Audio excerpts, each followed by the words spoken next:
When I was scrolling through Amazon the other day, I came across this lamp here. It's a sunset lamp and it costs only £10. Now it's meant for usual house lighting, but I thought to myself, how can this be used to improve my cinematography?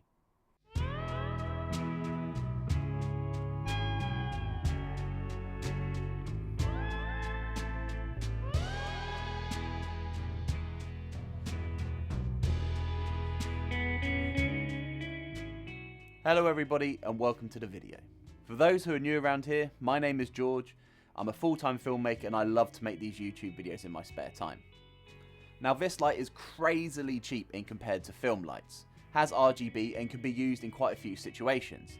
In this video I'm going to go through 3 scenarios where you can use a sunset lamp to improve your cinematography. Setup number 1 is this really stylized shot. As you can see here, I've used a white wall and created a red circle behind me using the sunset lamp. What I've done is rig it to a light stand behind me using my trusty magic arm. Now the sunset lamp is USB powered, so all I've done here is simply plug it into a power bank.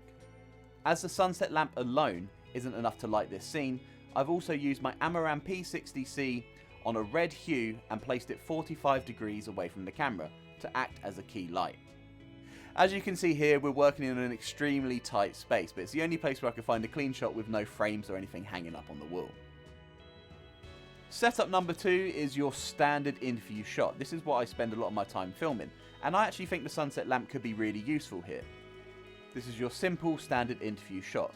As you can see, I'm shooting into a corner, I've closed off natural light, and I'm using my Amaran P60C as a key light. What I've done here is place the sunset lamp on the floor, shooting up into the corner of the room. Here you can see it off and with the sunset lamp on. Depending on the shoot or the subject of the video you're making, the sunset lamp could come in really handy here. It could add a splash of colour to liven up the shot. Or if you wanted to add a bit of texture to your shot, you could place some flowers or some other prop in front of it to create that textured shadow in the background. The third and final setup is a really artsy one, and here I'm using the sunset lamp as a key light. I've cut out as much natural light as possible in this room, and what I've done is place the sunset lamp behind the curtains, creating a small gap so the sunset lamp can feed through and light my face. You can see I've dialed in a red colour, which creates a harsh light across my face. And what this does is not only add a feature to the shot, but also add some more visual interest to an otherwise fairly standard shot. The sunset lamp has so much going for it. Not only is it RGB, it can also be a harsh light, but due to its size it can also fit into small spaces to create that depth of light.